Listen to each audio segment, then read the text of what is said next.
So, good evening and welcome to the Buddha Loka Centre at the Buddhist Society of Victoria. And so this is a welcome to 2023, and what a good way to start 2023 with meditating together. That's a wonderful way to begin the year. And I think hopefully it will continue, the momentum. And for those that don't know me, my name is Ajahn Nissarano, and I'm the senior monk at Newbury Buddhist Monastery, which is the monastery that is part of the Buddhist Society of Victoria. So, and I've been associated with them for ever so long.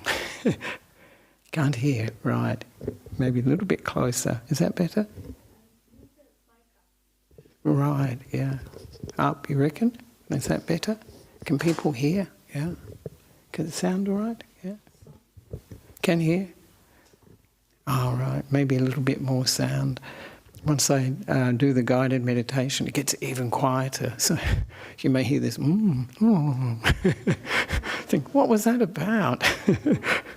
So there we are. So yes, I'm Ajahn Nissarano, the senior monk at Newbury Buddhist Monastery. So, and I have been, as I mentioned, associated with the Buddhist Society for a long, long time. So I've seen it grow over the years. And so this is a very good way to make the new year really good, because we are developing the mind. And when we're meditating, of course, we're developing it in peace, hopefully, and clarity, and bringing happiness or joy to the mind. This is what meditation is aiming at. And I call that interior decoration.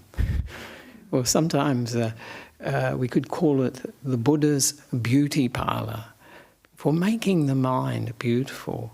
Because the mind is really where our experience of the world comes from, doesn't it?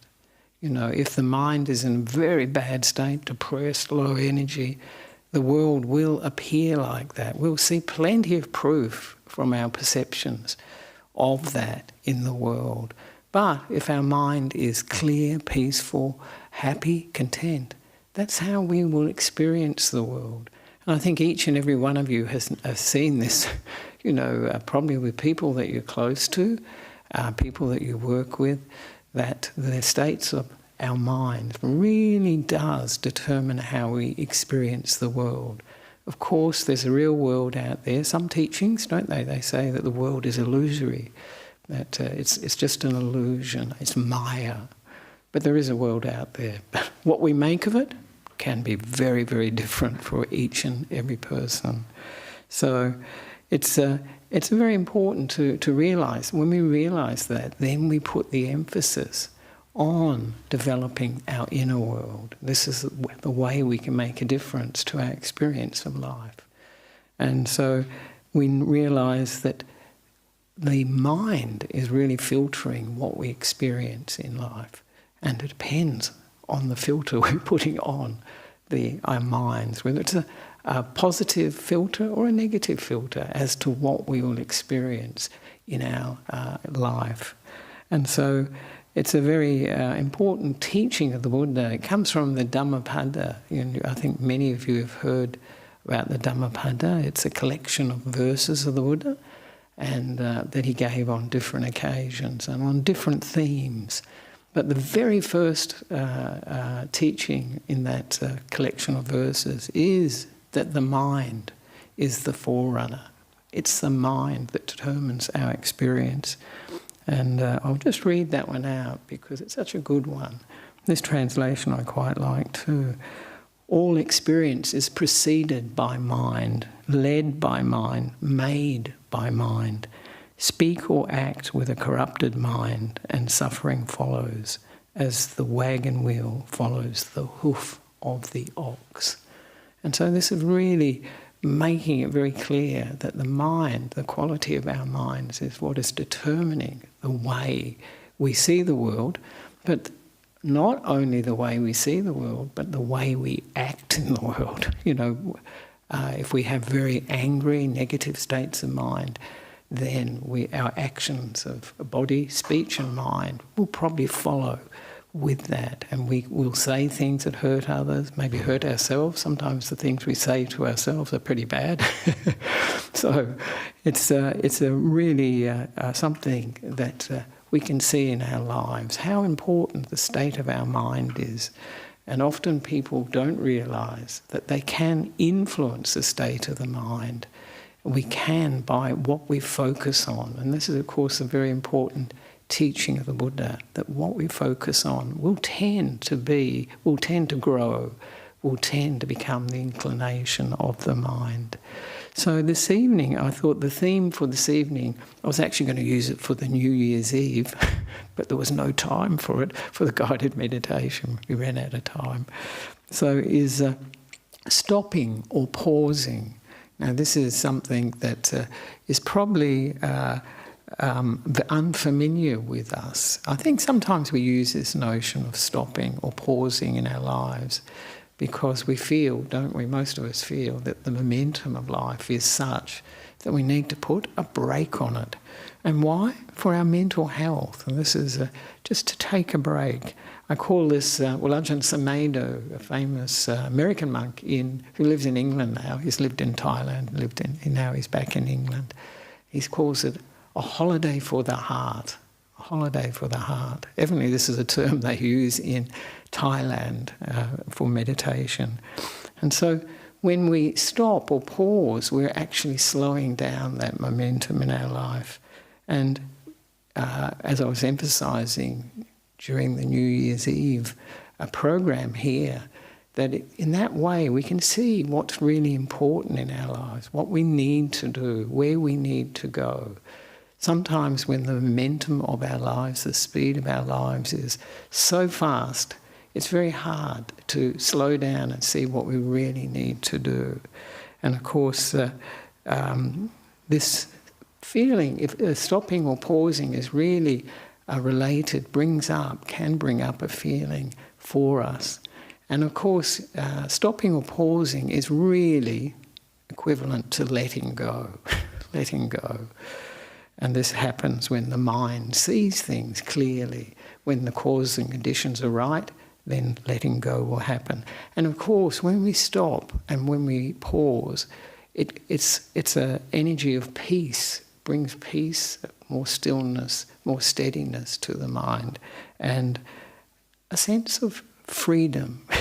That's what the letting go often gives us, a sense of freedom.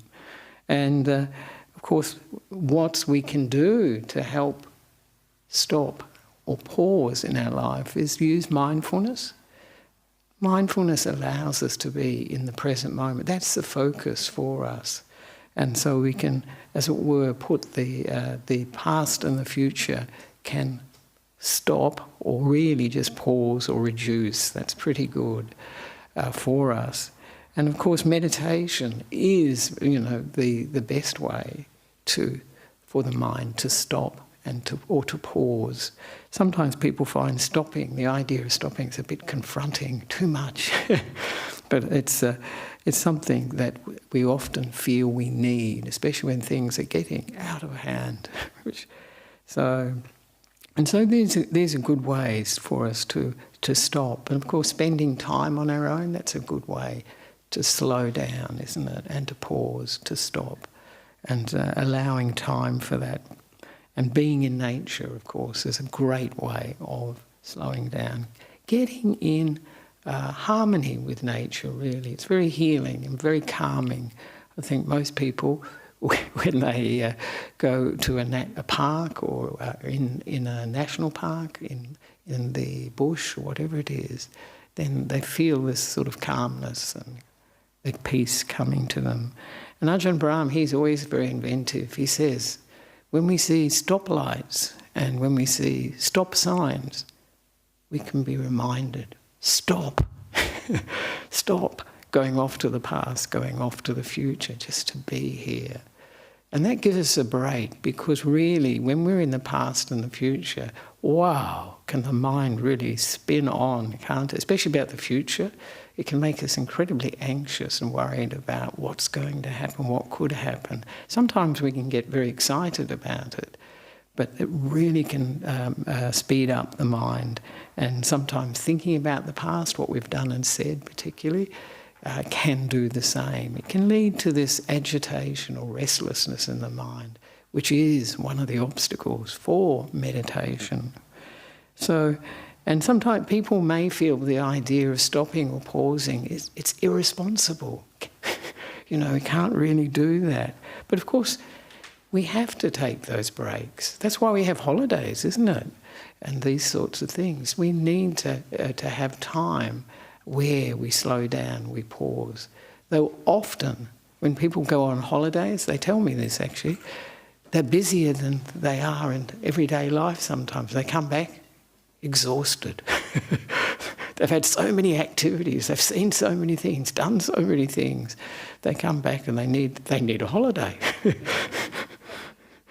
So this is but when we do stop, it obviously improves the quality of our lives and affects the other people, because the quality of our life, especially those that are close to us, it can have a real impact on them.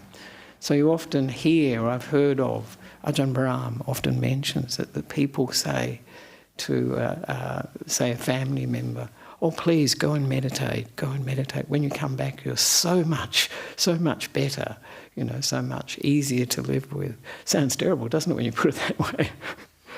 Maybe they're trying to get rid of them, that's what I think. Especially if it's the kids, you think, what are they up to? But of course, it reduces, meditation is aimed at reducing our negative qualities, improving, bringing up clarity in the mind, bringing up peace in the mind. And so this is all very useful for our lives and for the people that we interact with. And of course, there's sometimes we can ask why we can't stop, and sometimes I think we're afraid to stop because we may be afraid of boredom. And I think this is something that is one of the biggest things that confronts people. They don't want to be bored for a moment. And it can be, of course, just being afraid of being with ourselves. That's something that can be very, when we're with ourselves, just on our own, you know, we can find that frightening. So, but the main thing that makes it difficult for us to stop is just busyness, isn't it? Just momentum of our lives, the things we are doing in our lives. And of course, one of the big contributors, I think everybody probably, what do you think a contributor to the speed of our lives these days? Radio. The internet. Radio, that's great. I mean, they had the radio for a long time. I think the internet, that was what I was thinking of, because I remember when we used to write letters, and if we got a reply in a week, we think, oh, that's great, isn't it? It's really quick. But today, if we don't get a reply to an email in a day, you know, we really wonder what's going on. Have we upset the person that we sent the email to? Have they died? Or something like that. We just can't believe it. And of course, our responsibilities are the things that keep us from stopping as well. But one of the big things, of course, is because of internet and the smartphone particularly, we're really addicted to stimulation.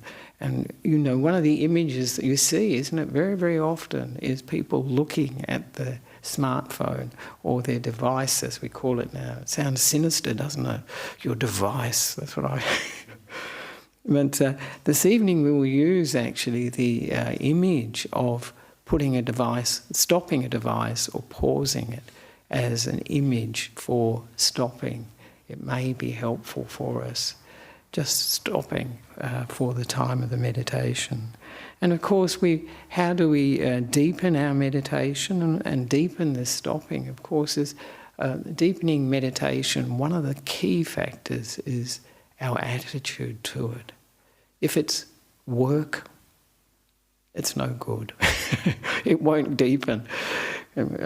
Most people, if they think it's work, They just want to keep it to the minimum. They won't want to keep doing it. It won't be a motivation for developing the meditation. But if we enjoy meditation, then if it becomes a hobby or if it becomes a place that we like to hang out, then we will really develop it. And then it will become deeper. Too often people, and this is one of the traps, is that they use willpower with meditation. So they really hammer their minds to stay on the object at all cost. And they use a lot of force. And of course, the mind, like anyone really that's forced to do things, will rebel. It won't enjoy this and therefore won't want to develop. The meditation won't develop. It'll give rise to a sense of pressure, and also this is an unpleasant feeling. So eventually we let it go. And this is often the way, I think, with gyms and things like this. At New Year, there must all these subscriptions, all the gym signing up for gyms and so on must go up.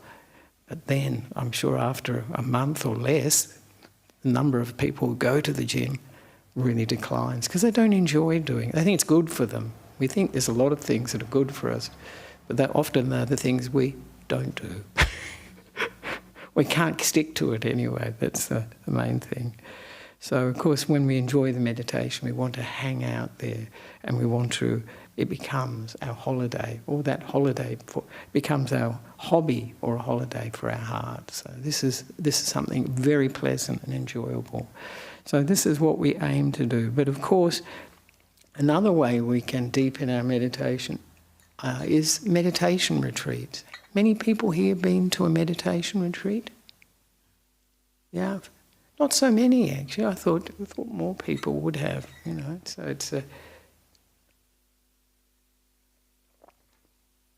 So meditation retreats are a great way of deepening the meditation and also overcoming blockages and finding different ways of approaching the meditation that can be very helpful for us.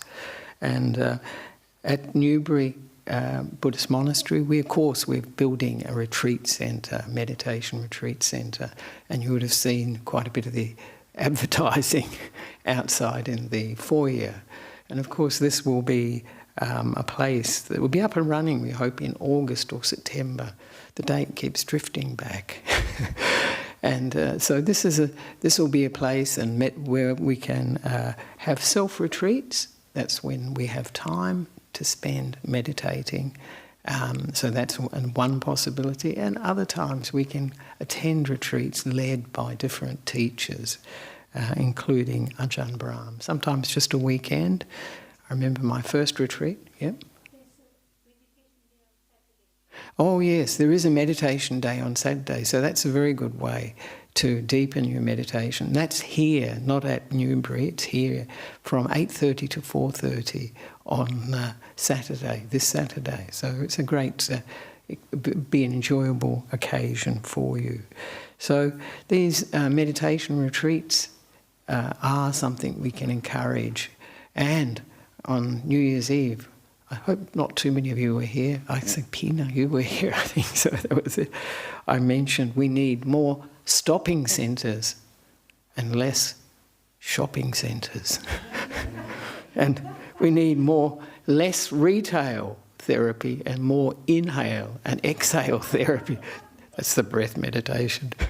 That's my attempt at humour. So there we are. And meditation, as I mentioned, is all about stopping because we stop in the present moment. We're not stopping, we're setting up the mind so stopping happens. And then the past and the future can stop.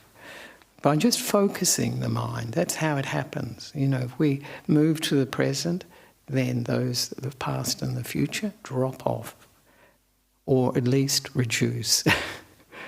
And also when we stay with the meditation object, then the obstacles to meditation either stop, that'd be ideal, or reduce. And also one of the big things that most meditators are looking forward to is the thinking, just reducing a bit, if not stopping. Stopping is actually quite possible. And when meditators experience that, they think, how pleasant, how wonderful that the thinking stopped. But of course, the whole path of the Buddha is really about stopping. And when we become fully enlightened, what do we stop? That's good, yeah. Great hatred, delusion. Exactly, yeah, that's exactly it. Stop. All suffering as ceases, and or the repeated cycle of rebirth finishes, stops, and also the defilements stop, and that's great. And the defilements are like greed, hatred, and delusion. They're the classic ones we mention. And these are the great disturbers of our life. They are the troublemakers, really. And the big thing that often we mention stops is wanting or craving. And that really brings peace to the mind when that finishes. So, and of course, this stopping is more like a natural ceasing. It's not coming from willpower, it's coming from wisdom power. When the mind sees the nature of reality, this is what will happen at a very, very deep level. And so I'd just like to finish with me encouraging everybody in 2023 to devote more time to meditation and to really enjoy it. Because if you do, then you'll do more of it. If you find it work, you won't be so interested. We want to go on holiday, we want to take a rest. The mind needs a rest, actually, because we use our minds almost 24/7, you could say, because even when we're asleep, the mind's busy, can be busy dreaming and all these sorts of things.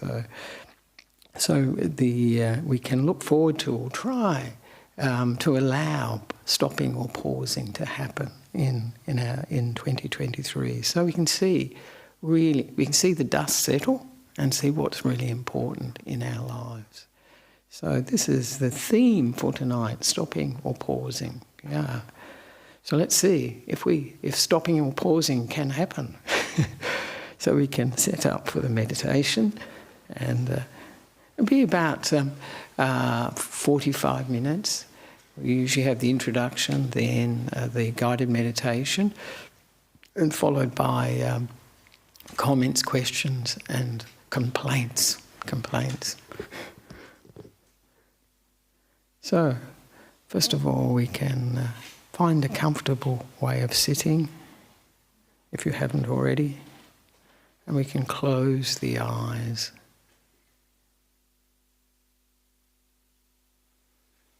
And to come into the present, to arrive here at this meditation centre. Letting go of the past and the future, just being here now.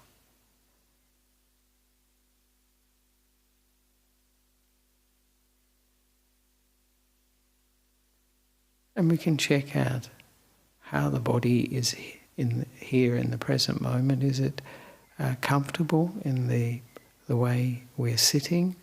Does it feel balanced? And we can move the body, or we can adjust the body, our posture, to feel more comfortable, to feel more balanced for the period of the meditation. Checking out how the head feels over the shoulders. Does it feel balanced, comfortable? And the shoulders over the hips. And the hands, whether they're on the lap or on our knees. And the legs, how they feel. And making any adjustments that we need to.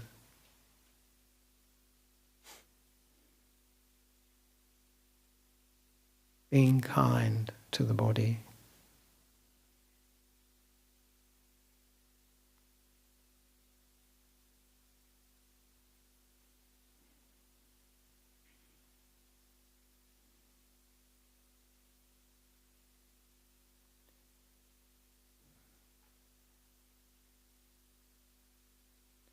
Now we can relax the body mentally from the top of the head to the tips of the toes, starting with the top of the head and the back of the head, side of the head, and giving this warm, relaxing attention to the top of the head, back of the head, and side of the head, soothing it with this kind, gentle attention.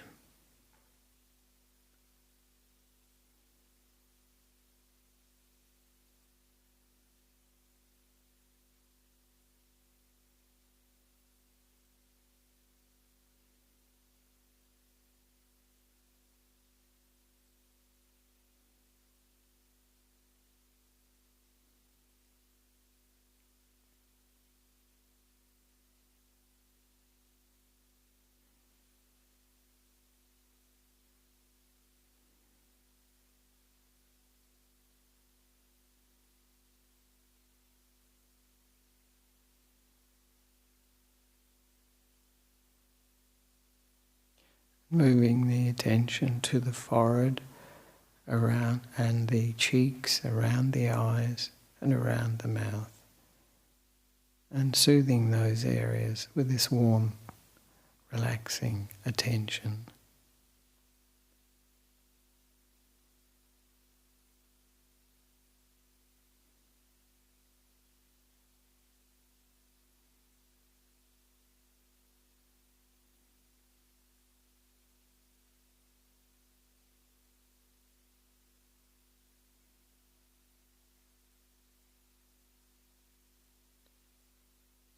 Now moving the attention down to the throat, all around the throat, the neck, soothing it, giving it a mental massage, relaxing, soothing the neck or throat.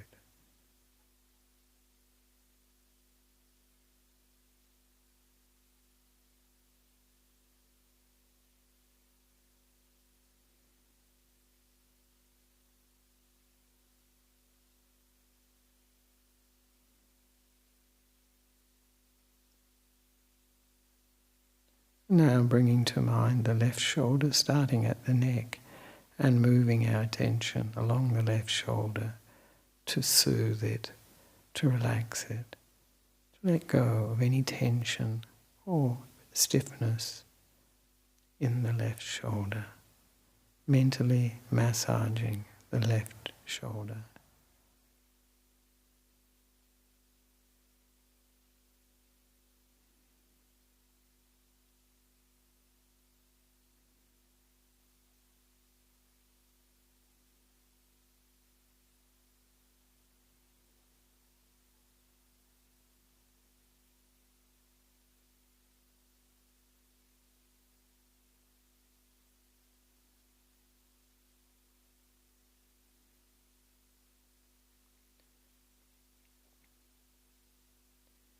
Now bringing to mind the left arm, starting at the top of the left arm and moving our attention down the left arm, all around it, giving it this kind, warm attention, including in the left arm, the elbow, the wrist, hand and fingers, soothing them, relaxing them.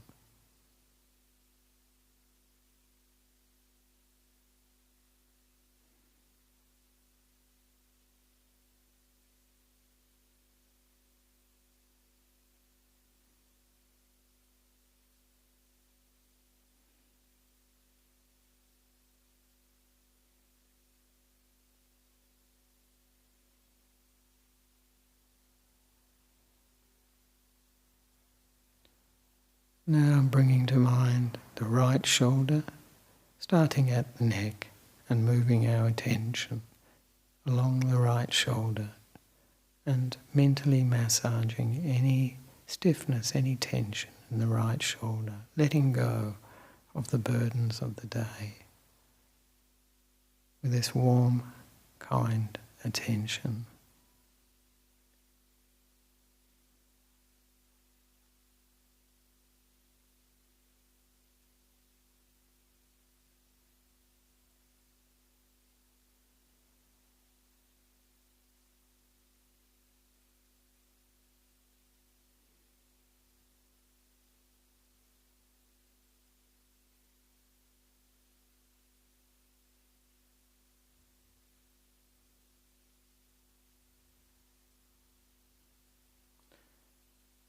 And bringing to mind the right arm, starting at the top of the right arm, and moving our attention down the right arm, all around of it, to include the elbow, the wrist, hand and fingers, soothing them with this mental massage, relaxing the right arm.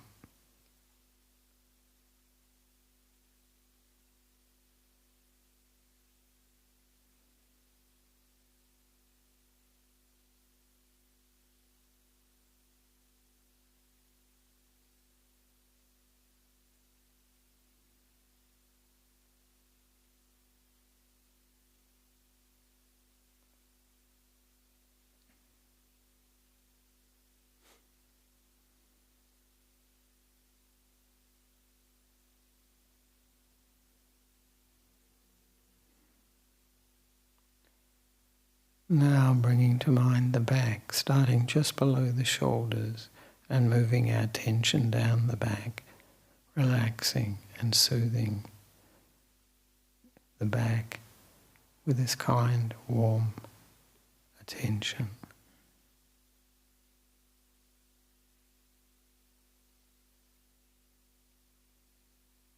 Allowing any aches and pains to dissolve, soothing them. Any tightness or tension, relaxing those areas.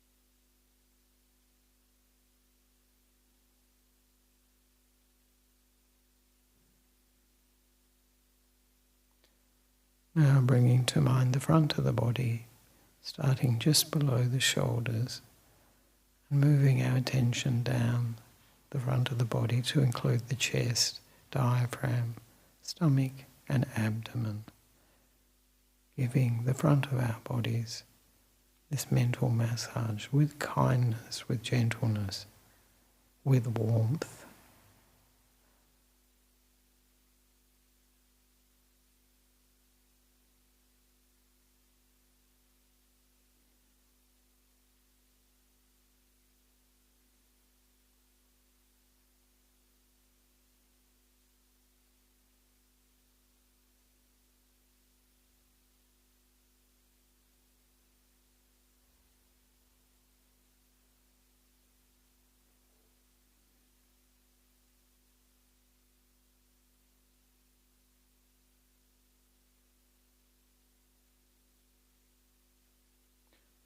And now we can bring to mind the left leg, starting at the top of the left leg and moving our attention down the leg to include the knee, the ankle, foot and toes.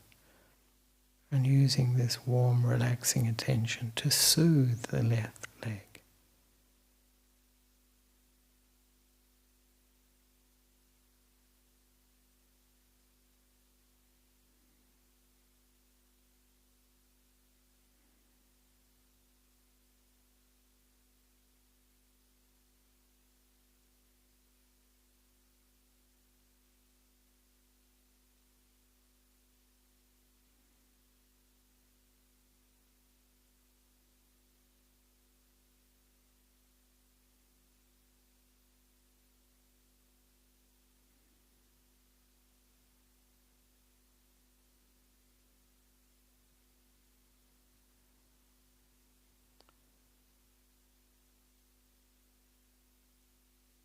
And now we can bring to mind the right leg, starting at the top of the right leg and moving our attention down the right leg, all around it, to include the knee, ankle, and the foot and toes, right to the tips of the toes, soothing the right leg, giving the right leg this mental massage with warmth and kindness. Really allowing it to relax.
And now we can bring to mind the whole body just sitting here, and we can sink into the present moment, like a comfortable armchair,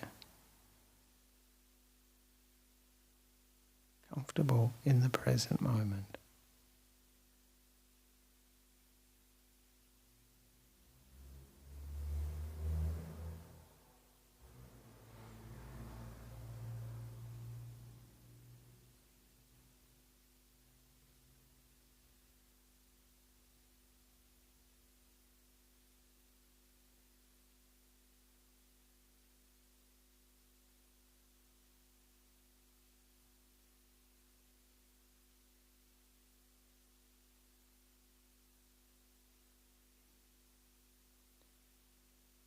And we can imagine pressing the stop button or the pause button or the power button on our device or timer, just pausing it or stopping it.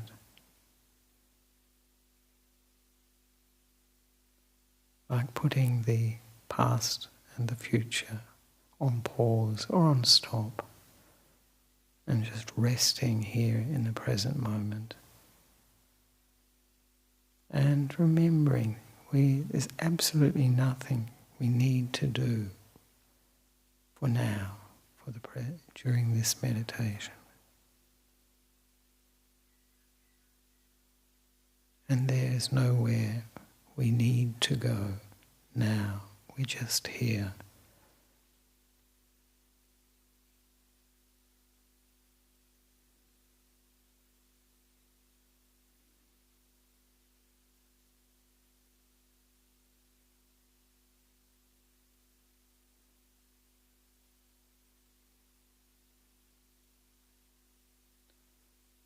And we can get in touch with the feeling of stopping or pausing. It may be a feeling of peace, of resting, taking a break.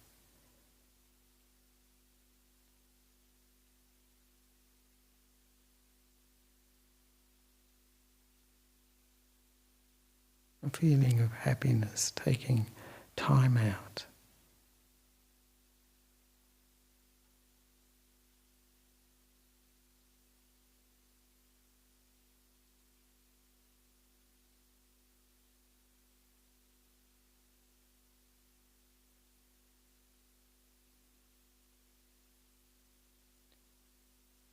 And when we become aware of the breath, we can breathe in this feeling of stopping or pausing, a feeling of letting go, of peace, of freedom, of rest.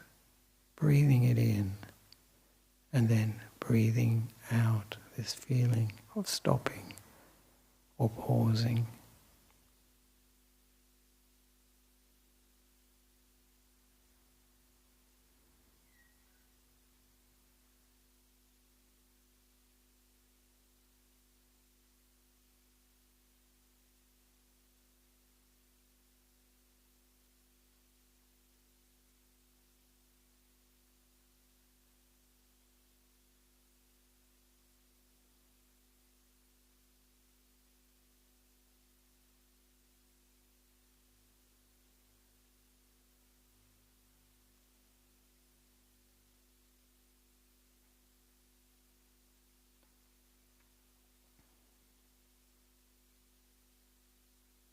If the mind wanders off, we can just remember pressing the stop button or the pause button or the power button on our devices.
And now, as we're coming close to the end of the meditation, we can share whatever feeling or energy we experience from stopping or pausing in the meditation.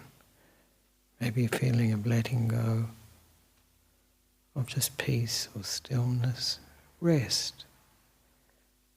And we can share it with everyone in this hall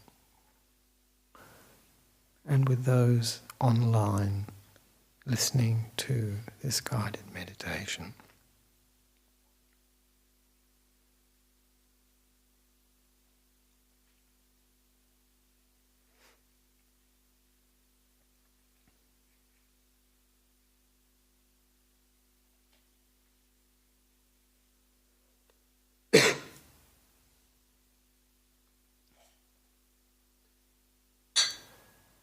And we can radiate this feeling or energy in ever-widening circles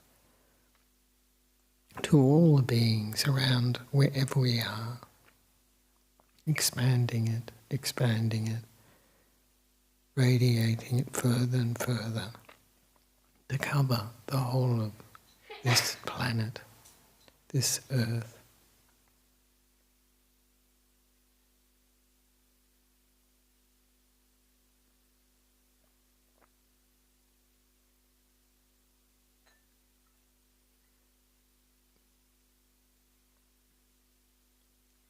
Wishing they may experience this peace of stopping, this rest from pausing,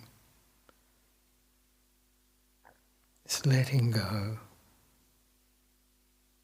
this freedom.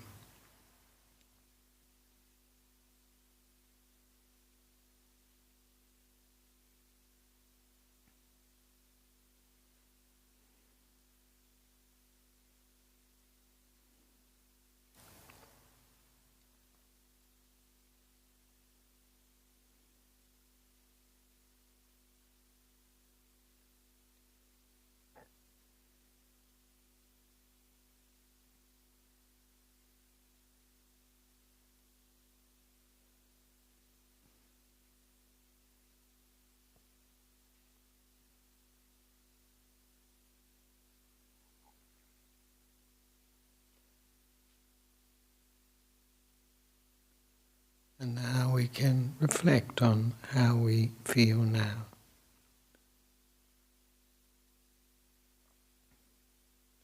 Did I feel more relaxed, more at peace, more still?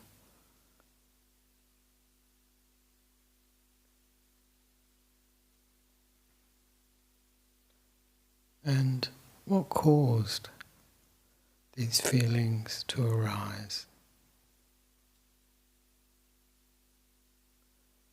And how do they affect the mind?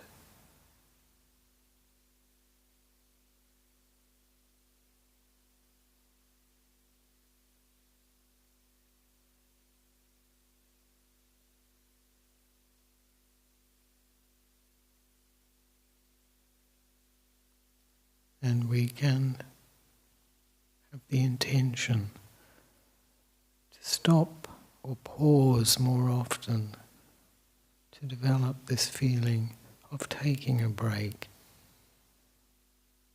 resting in the present moment, letting things be for the time being.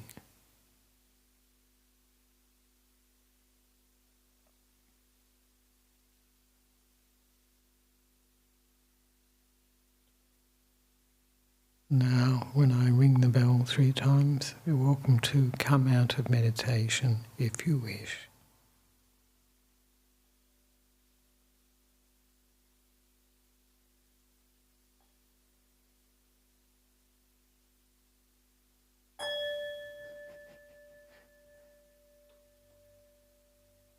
And we can slowly open the eyes and move the body to make ourselves more comfortable.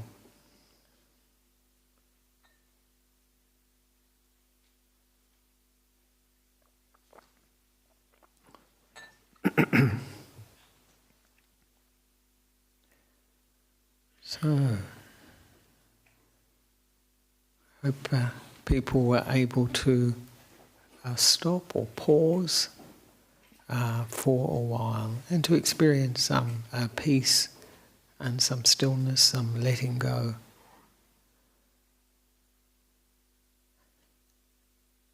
It's a very important thing for us to be able to do, not just physically, but to do mentally, and then to regenerate our energy that way. The mind, of course, develops energy from staying still, and it becomes stronger and becomes more clear and peaceful. The body's a bit different. We have to exercise it to get stronger. So now is the time for if anyone has any comments or questions or complaints or anything else, really.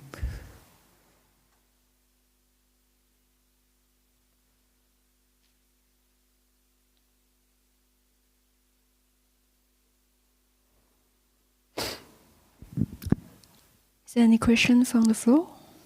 That's really good. It's a good test, because usually it's a sign that the thinking has died down somewhat. I think there is more peace in the mind.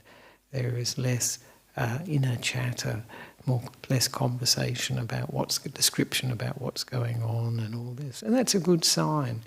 Because one of the things we need to do with meditation is notice the effect it's having on our body and mind. And that way we can appreciate it, and encourages us to do more of it.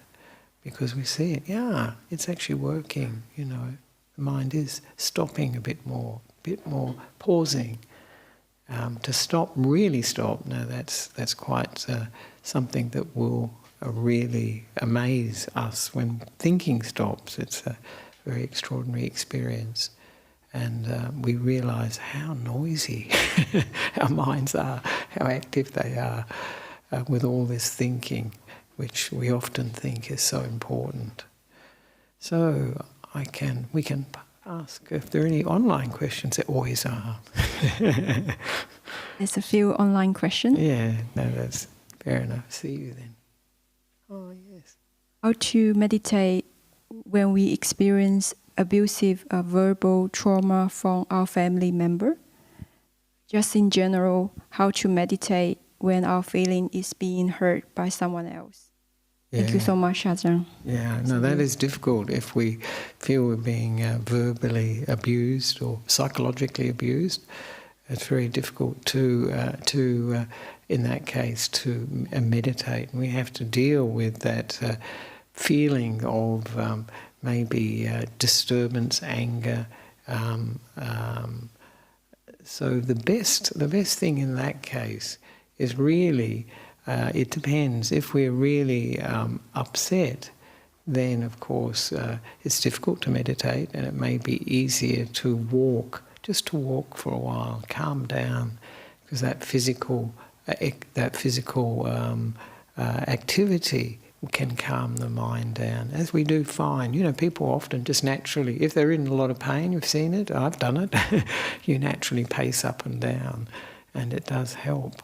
So doing walking meditation can help just to relax the mind, to let go of the past and the future. Because always when we have these sort of, if we're experiencing abuse, verbal abuse, hopefully not physical abuse, psychological abuse or whatever, coming to the present moment is a very good way of letting go of it, of going over it again and again, replaying it in our minds. And this is part of the problem with trauma, isn't it? What do you call it? Post... Yes, we replay that incident again and again, and it just re-traumatises us. So the more we can come to the present, the better. But of course at those times too, other things can be very useful, like just doing some deep breathing. Because when we deep breathe, when we just do some few deep breaths, we come into the present moment, because the breath's always here. The body is actually here all the time. The mind, well, that's another thing altogether. It can be off to the future, going over what our family members said or did that really upset us. So just taking some deep breaths can be very helpful. But always in these situations, we really need emotional first aid. And this is, of course, metta or kindness, friendliness to ourselves, soothing ourselves, because we're the one that is feeling very upset, very hurt. And so this is where we need the medicine, actually, is where we're feeling it. Sometimes people think they should give metta to the person that's upset them. Wow, I think that's really difficult. To be genuine, it's really difficult. But to give a kindness, friendliness, be our own best friend to ourselves when we are upset, will be very, very helpful. Soothing, saying, it'll be all right. Remembering people that have been very caring in our lives. There's often somebody that will calm us down. Maybe it's a grandparent or a friend, a dear friend. Just thinking of them can bring up this energy of soothing, of metta, of kindness, of friendliness. So these are very useful ways to deal with when we're feeling hurt, when we're feeling that we've been abused, and calm that reaction to it. So this is a very good way. When we do that, of course, it can change our relationship to the person that's triggered this response in us. Then we may be able to deal with them in a better way and not just react. And the usual reaction is to shout back and give them as good as what they gave us, And this, of course, is, as the Buddha says, there's no end to this negative feeling, this hate or this abuse by just responding in a similar nature. And so this is a very useful way to giving ourselves this friendliness, kindness, being our own best friend, or bringing to mind uncle or auntie or grandmother or whoever it is who really feels soothed us and calmed us down. Because when our mind is like that, it's like when with a child in a way, when a child's really upset, and a parent or whoever it is soothing them, calming them down. No, the monsters are okay. They've gone from under the bed, whatever it is.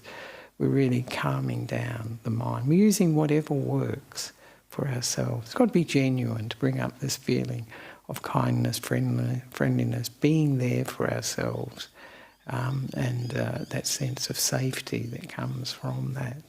So that's some things that we can use. It's very difficult when we're upset, actually. So I think often just things like walking, going to a park or something like that, taking a break, is often very, very helpful. Yeah, it helps us to stop or pause those feelings. So there we are. Thank you very much for that question. It's a question that comes up quite often for all of us. Hopefully not for all of us, but comes up quite frequently, how to deal with these difficult situations. Yeah. So, are there any other questions? Yes. From the floor. Good, yeah. Yes. This is something I wouldn't mind hearing your 2 cents on. And it's just something that occurred to me that, and probably to many other people, that there's nothing really fit to be called a self within this body-mind thing, which was, me sitting on this cushion, it's just that insight, that idea at least, is dominant. Like say, everything was just rise and cease and nothing really stable or separate. That's a very helpful perception, and if it can become a real understanding, our own understanding, it can be. That's liberation, really. It liberates us, because a lot of our suffering is because it's pretty obvious. We're taking things personally. We are owning things that we don't need to own. And when we take things personally, that's when these abuse, verbal abuse or psychological abuse can really, really hurt, because we're the target. It's me they're hurting.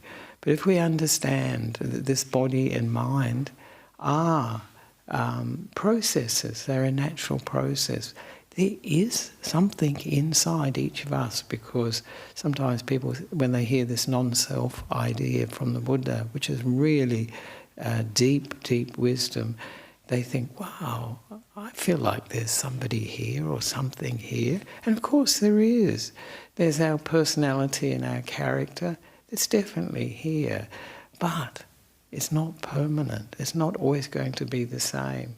And each and every one of us has probably experienced seeing, perhaps with our own character, but certainly with those around us, family members, friends, colleagues at work, how their character or personality has changed due to different causes and conditions in their lives. Sometimes for the better.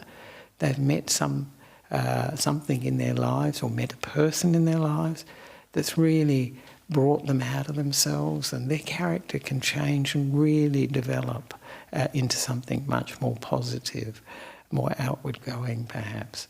Or sometimes we see people who go in the opposite direction. Maybe they get into drugs or whatever, and that character that we knew just sort of disintegrates in our experience. They just seem to have lost those qualities that we associated with them. So this is the nature of a human experience. This character or personality is there. That's the accumulation. It's shaped by all our experience, by all our actions of body, speech, and particularly our mind. Most of the suffering we experience is all about me and myself and what I own and all this sort of thing. This is a lot of it. And if we actually see, well, this is personality and character here, but it's not a me or an I or a mine. I don't have to take everything so personally, because we are very sensitive actually. And sometimes people think this talk about self is very theoretical, but one of the really good tests for it is when somebody blames us, isn't it? Wow.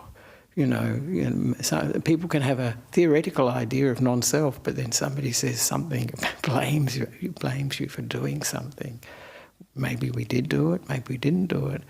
If we didn't do it, we feel even more angry, or we can feel more upset, more sense of self, and we can see it. And I've been mentioning today a lovely story that I think brings this out, and it's all about self too. It's a story from the Desert Fathers.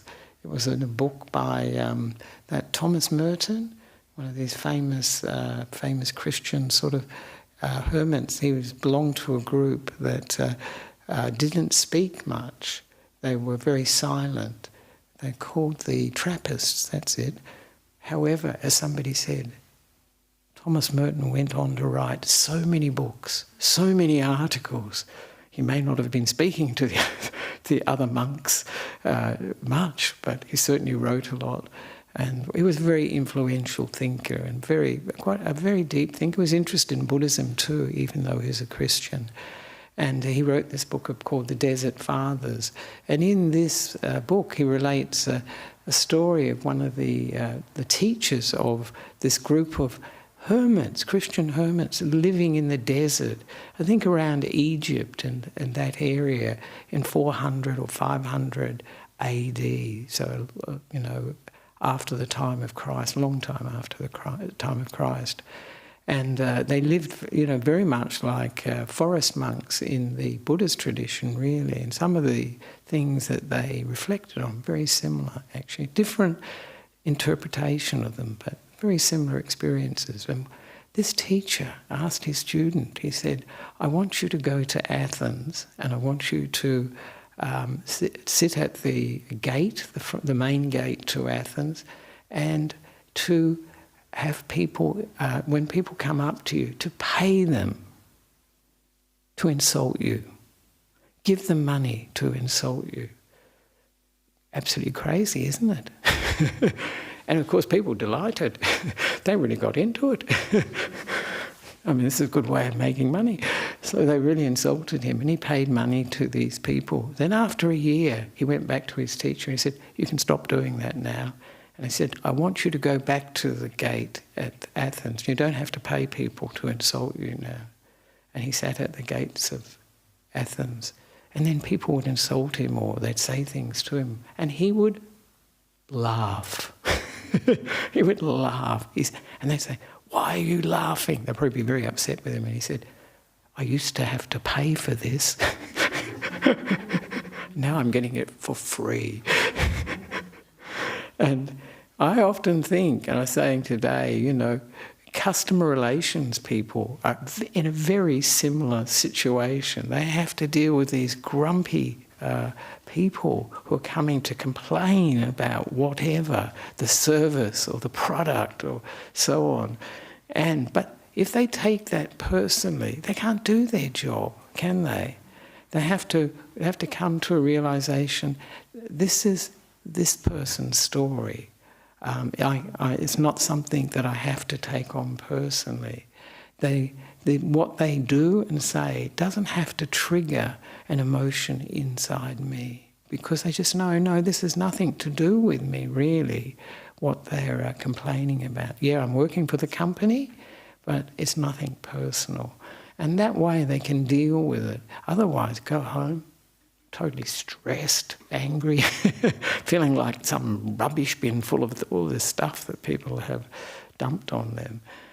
But a very successful customer relations person is learning so much about non-self, about these emotions can only be triggered if we, if they're within us for sure, but if we take them personally, then they will trigger it. Oftentimes, if we use wisdom, we can say, we can actually understand the situation, say, yeah, they're having a bad day. It's nothing to do with me anyway. And that's often the case, isn't it, with these things, with people, even the people we know in the family. There's different reasons that come up. And if we can understand the causes and conditions that are giving rise to that, it helps for not taking it personally. We can step back a bit and say, oh, right, they're having a bad hair day, yeah. And be able to just let it be, not make too much of it, not take it personally. So this is where non-self, seeing non-self is very, very helpful. It is. And in actual fact, when we realise, if we realise what a prison this feeling of self is, the way we define ourselves, the way we limit ourselves is just so extraordinary. And so when a person gets an understanding of non-self, they can open up to a whole a larger range of being, ways of being, and responding too. So this is the means really for letting go of wanting, craving, and for becoming awakened. Actually, it's a part of that process, that seeing impermanence, seeing the unsatisfactory nature of life, that we can't get things perfect, and then seeing the non-self aspect, then we can let go of all this sense of wanting and craving, and we can let go of all those negative emotions too. And that's the way towards awakening. So it's a very deep thing, but even using it in daily life, just understanding it and thinking, not taking this personally, it probably has not that much to do with me, is very, very helpful. So thank you for that very deep question. And I hope the answer is that the time? Yes, right. So I think, are there any other questions?